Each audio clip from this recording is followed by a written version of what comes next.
Hello guys, welcome all on our YouTube channel. So guys, आज जो हम अपने चैनल पे टॉपिक शुरू करने जा रहे हैं, ये टॉपिक डील कर रहा है deals with the financial management. Financial management एक बहुत ही इंपॉर्टेंट टॉपिक है जो आज हम शुरू करने जा रहे हैं। सो गाइस, आज के टॉपिक का जो हमारा नाम है that is sources of finance. Finance के कौन कौन से सोर्सेज, फाइनेंस क्या है गाइस? किसी भी बिजनेस को काम करने के लिए जो मेन चीज की जिसकी जरूरत होती है तो दैट इज फाइनेंस। पैसे की, फंड्स की जरूरत होती है। तो गाइस, फाइनेंस मेनली हम बात करते हैं कंपनीज के लिए। हम कंपनी कॉर्पोरेट फाइनेंस की बात करेंगे तो कॉर्पोरेट फाइनेंस के लिए कौन से वेरियस सोर्सेज है जहां से कोई कॉर्पोरेट हाउस या कोई कंपनी पैसा ले सकती है टू रन देयर बिजनेस, अपने बिजनेस रन करने के लिए। सो गाइस, उसी टॉपिक को आज हम करेंगे शुरू की कौन कौन से वो सोर्सेज है। सो गाइस, इस वीडियो को शुरू करने से पहले अगर तक आपने अभी हमारे इस चैनल को सब्सक्राइब नहीं किया तो गाइस जल्दी से क्या कीजिए, हमारे इस चैनल को सब्सक्राइब कर लीजिए ताकि आपके तक हमारी लेटेस्ट से लेटेस्ट वीडियोस पहुंचती रहे। और जितने भी कॉमर्स के रिलेटेड टॉपिक है हमारे चैनल पे आपको सभी वीडियोस मिल जाएंगी। सो गाइस, शुरू करते हैं आज का topic that is sources of finance. कहां से हम फाइनेंस बिजनेस को चलाने के लिए, कंपनीज को चलाने के लिए ले सकते हैं। तो गाइस, हमने जो सोर्सेज है उनको दो पार्ट्स में डिवाइड कर रखा है that is long term sources and short term sources. Guys, long term sources वो वाले सोर्सेज ऑफ फाइनेंस जो जनरली हमें 5 इयर्स या 5 इयर्स से ज्यादा टाइम के लिए पैसा की रिक्वायरमेंट होती है। और शॉर्ट टर्म 5 ईयर से कम या 1 साल से कम भी सारे जो भी जितने भी सोर्सेज ऑफ फाइनेंस आएंगे वो सारे किसमें आएंगे? शॉर्ट टर्म फाइनेंस में आएंगे। सो गाइस, बात करते हैं लॉन्ग टर्म फाइनेंस की। ज्यादा वेरियस ऑप्शन इसके अलावा भी कुछ हो सकते हैं, बट जितने भी इंपॉर्टेंट है हमने सारे कवर करने की कोशिश की है इस वीडियो में। सो गाइस, जल्दी से देखते हैं कौन कौन से लॉन्ग टर्म के सोर्सेज हैं। सो गाइस, सबसे पहले है equity shares. Guys, equity shares क्या है? Equity share holder are the owner of business. सबसे पहले हम बात कर लें शेयर्स क्या होते हैं। शेयर्स क्या होते हैं? जो भी कंपनी का, किसी भी कॉर्पोरेट हाउस का जो कैपिटल है, जो पेड अप कैपिटल, उसको हम क्या करते हैं? स्मॉल पार्ट्स में डिवाइड कर लेते हैं। मान लो किसी कंपनी का क्या है, 5 लाख पेड ऑफ कैपिटल है, हमने उसका किया, उसको 100 रुपए में उसको डिवाइड कर लिया तो 5 लाख डिवाइड बाय 100 जो 5000 कंपनी के आ जाएंगे नंबर ऑफ शेयर्स की। उस कंपनी ने कितने शेयर इशू करे हैं? 5000 के शेयर इशू करे हैं। तो that is share. Share is a part of capital. क्या होगा कि कंपनी के कैपिटल को स्मॉल एक अमाउंट में क्या किया, डिवाइड किया हुआ, पार्ट किया हुआ, उसका data known as shares. So guys, वो शेयर्स, इक्विटी शेयर्स जो हैं, equity share holders are the owner of a business. वो किसी बिजनेस के, कंपनी के क्या होते हैं? ओनर होते हैं। They have the voting right. उनके पास वोटिंग राइट होता है, ठीक है, डायरेक्टर्स को अपॉइंट करने में, और वो एनुअल जनरल मीटिंग भी अटेंड कर सकते हैं। तो गाइस, उनके पास जितनी भी कंपनी की मैनेजमेंट होगी उनके पास सारे राइट्स होंगे उस मैनेजमेंट में पार्टिसिपेट करने की। सो गाइस, उसके बाद जो next share holder that is preference share holders. Preference share holder guys कौन से शेयर होल्डर है? दे आर दो शेयर होल्डर, उनको मेनली उनके पास दो प्रेफरेंसेज है। कौन कौन सी प्रेफरेंसेज है?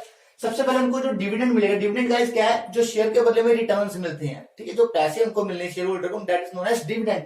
जो प्रेफरेंस शेयर्स को डिविडेंड मिलेगा वो इक्विटी से पहले मिलेगा, तभी उनका नाम प्रेफरेंस शेयर होल्डर है, ठीक है। मतलब जब उनको डिविडेंड मिलेगा, पहले प्रेफरेंस वालों को डिविडेंड मिलेगा, सेकंड नंबर पे जो डिविडेंड मिलेगा वो किसको मिलेगा?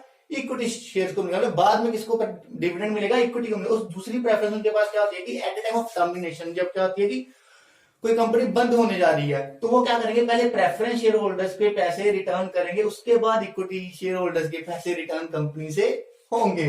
सो गाइस, ये दो प्रेफरेंस थी।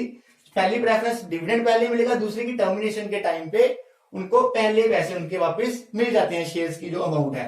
सो गाइस, ये थे इक्विटी शेयर्स और प्रेफरेंस शेयर्स।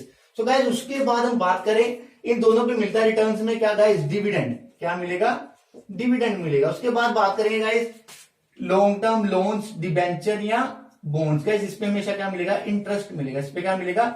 इंटरेस्ट में याद रखना गाइस, पहले इनको इंटरेस्ट मिलेगा, पहले इंटरेस्ट किसको मिलेगा? इनको मिलेगा, उनके बाद इनको डिविडेंड मिलेगा। सो गाइस बात करते हैं लॉन्ग टर्म लोन्स, जहां बैंक से या किसी भी फाइनेंशियल इंस्टीट्यूशन से कोई लॉन्ग टर्म के लिए 5 इयर्स या 5 इयर्स से ज्यादा टाइम के लिए कोई लोन्स ले रखे हैं, that are known as long term loans, ठीक है गाइस, सिंपली। सो डिबेंचर्स पे, डिबेंचर्स भी एक हिसाब से क्या है? लोन्स ही है। वो कहां से ले रखे हैं? जनरल पब्लिक से ले रखे हैं। एक रिटर्न डॉक्यूमेंट को हम क्या बोलते हैं? डिबेंचर बोलते हैं, जिसपे सारी डिस्क्रिप्शन लिखी है कि किस पर्सन से कितना लोन दिया, कितने परसेंट उसको रेट ऑफ इंटरेस्ट देना उस लोन पे, और कब वो पैसे हैं जो उसके वो वापिस करेंगे, मतलब वो कब वो डिबेंचर मैच्योर होने जा रहा है, वो सारा उस डॉक्यूमेंट पे, डिबेंचर पे लिखा होगा। That are known as debenture. एक रिटर्न डॉक्यूमेंट है जिसके बिहाफ पे हमने कहा जनरल पब्लिक से किसी भी कंपनी ने क्या लिया होता है? लोन लिया होता है, ठीक है। गाइस, आगे बॉन्ड्स और डिबेंचर में ज्यादा डिफरेंस नहीं है। डिबेंचर्स गाइस हमेशा क्या करेंगी, मोस्टली जो प्राइवेट सेक्टर प्राइवेट कंपनीज है ना, वो क्या करेंगी, डिबेंचर इश्यूज करेंगे। और जो पब्लिक सेक्टर गवर्नमेंट कंपनीज है वो क्या इशू करती है, हमेशा बॉन्ड इशू करती हैं, ठीक है। सो ये माइनर से एक डिफरेंस है डिबेंचर और बॉन्ड्स में। तो गाइस ये थे सारे long term sources of finance, जहां से कोई भी कॉर्पोरेट सेक्टर पैसा ले सकता है टू रन देयर कंपनीज और बिजनेस, ठीक है गाइस। इसमें इक्विटी शेयर्स थे, प्रेफरेंस शेयर्स थे, लॉन्ग टर्म लोन्स थे, डिबेंचर्स थे या बॉन्ड्स थे गाइस। उसके बाद बात करें शॉर्ट टर्म्स की। शॉर्ट टर्म में आगे गाइस वो वाला सारा फाइनेंस कैपिटल जो शॉर्ट टाइम के लिए 5 ईयर या 5 ईयर से कम हो सकता है, 1 साल से भी कम टाइम के लिए हमें चाहिए होता है। ऐसे भी लोन इसमें या ऐसे भी सोर्सेज यहाँ पे गिवन है। सबसे पहले शॉर्ट टर्म लोन, जो हम बैंक, इसको बैंक लोन भी बोलते हैं, BL, that is bank loan की, जो हम बैंक से लोन लेते हैं फॉर शॉर्ट टाइम, 5 साल से कम या 1 साल से कम टाइम पीरियड के लिए, that are known as short term loans. Bank से या किसी भी फाइनेंशियल इंस्टीट्यूशन से ले सकते हैं गाइस। उसके बाद है ओवरड्राफ्ट फैसिलिटीज। ओवरड्राफ्ट मतलब बैंक से अपने जितना पैसा हमारा डिपॉजिट था हमारे करंट अकाउंट में, उससे ज्यादा पैसा निकलवा दिया, that is known as overdraft. मतलब मेरा 10,000 या 10 लाख मेरा सेव था कहां पे, मेरे करंट अकाउंट में, बिजनेस के करंट अकाउंट कंपनी के, जहां पे बैंक में, हमने वहां से विड्रॉ कितना करवा लिया, 12 लाख करवा लिया। वो जो 2 लाख एक्स्ट्रा करवा रहे हैं, दैट इज ओवरड्राफ्ट, वो हमें जल्दी से जल्दी बैंक को रिटर्न करना होता है। उसके बाद आ गया trade creditors. Trade creditors also source of finance. क्या होता है कि हम क्या करते हैं गाइस, जितने भी क्रेडिटर्स मोस्टली हमारे सप्लायर्स होते हैं, सप्लायर्स से हम जितने भी रॉ मटेरियल लेते हैं, हम उसको क्या करते हैं, क्रेडिट पे, उधार पे परचेज करते हैं। तो उसका जो पैसे वापस करने होते हैं वो हम धीरे धीरे करके, मतलब एक साथ ह्यूज अमाउंट में, लमसम अमाउंट पे नहीं करते। हम क्या करते हैं, स्मॉल पार्ट्स में पैसे रिटर्न कर रहे हैं। इसलिए वो जो हमने सप्लायर से पैसे ले रखे, एक हिसाब से रॉ मटेरियल ले रखा है, उसके जो पैसे हैं, that is also source of finance. वो एक हिसाब से हमारा लोन ही है, या हमें उसको रीपे करना है, धीरे धीरे रीपे करना है। इसलिए उसे भी हम क्या बोलते हैं, सोर्स ऑफ फाइनेंस बोलते हैं। अगर पैसे नहीं भी हैं बिजनेस के पास, तो हम क्रेडिट पे भी अपना रॉ मटेरियल परचेज करते हैं। उसके बाद आ गया कमर्शियल पेपर। कोई भी जो कंपनी कॉर्पोरेट सेक्टर है, वो कमर्शियल पेपर जनरल पब्लिक को इश्यू करके वो पेपर के बिहाफ पे पैसे उनसे ले सकता है फॉर शॉर्ट टर्म पीरियड, थोड़े टाइम के लिए। जब वो क्या करेगा, बाद में जब मेच्योरिटी डेट हो जाएगी उसकी, 1 साल के बाद, वो क्या करेगा, पेपर, उनके अपने कमर्शियल पेपर वापस ले लेगा, उनके ऊपर इनका पैसा विद इंटरेस्ट वापस कर देगा।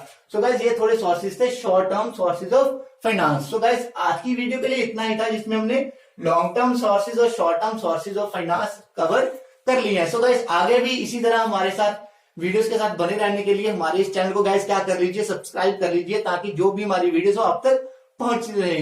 Keep stay at home, stay happy and stay healthy guys.